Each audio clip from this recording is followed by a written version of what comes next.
So nagsasaksi tayo dito, huwag kalimutan and call on more people na maging saksi dito sa mga pangyayari dito. This is the Vice President of the Philippines and they are blatantly in her face violating a law, harap-harapan, letting her also. Ay, good morning, good morning, good morning, Trixie! Sino bang nag-utos sa VP nyo na mag-camping? Sino bang nag-utos sa VP nyo na maging hero?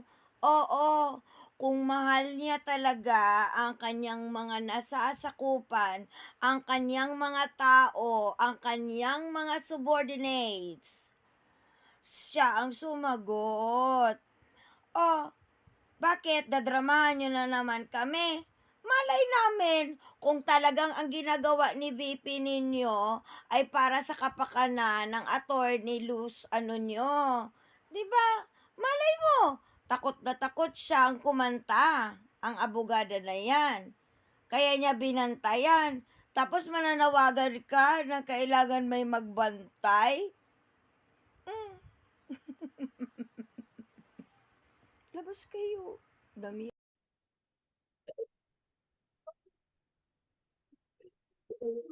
Attorney Lopez should not be moved. Ano daw, Trixie? Attorney Lopez should not be moved. Why? Sino siya? Kagalang-galang ba siya? Kapitapitagan ba siya? Abogada ka, day. Oo, you should know that the Quad Committee has this right. 'Di ba? Where to choose kung saan nila ipakustody. Bigay ang kustodiya ng kanilang na-cite in contempt. They choose to commit her in the Bucor at nagpapatulong kay Marbel. Bakit kayo umiiyak now? You are clamoring for due process. Anong ginawa ni Digong nyo noon during the AJK? Oo, help kayo. Tama na, Bi. Deserve ninyo yan. 'Di ba? Sus, Diyos ko, Trixie, think. Abogada ka. 'Di ba? Di mo alam na they have this right to choose, to commit, where to commit. Hindi pa nga pinag-uusapan yung constitutionality ng Quadcom hearings na yan, di ba? Oo, totoo yan. Totoo yan, hindi pa. Why, Trixie? Why there's a need though to question if it's constitutional or not?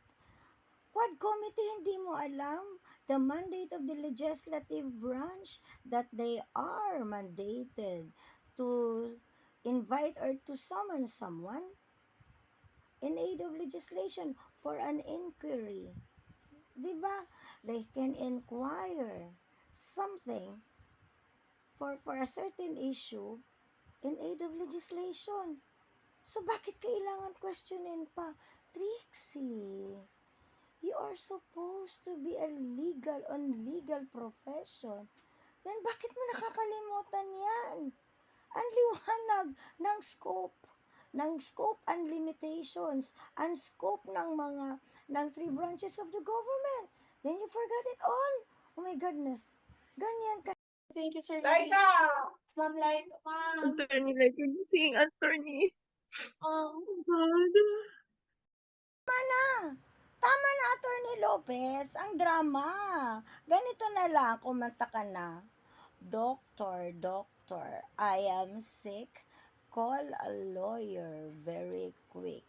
Sarah, be my doctor and lawyer. Take me out of prison very quick. Tama na.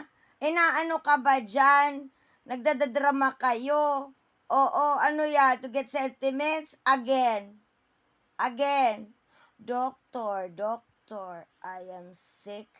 Call a lawyer very quick. Sarah is my lawyer and doctor. Sarah, take me out of prison very quick.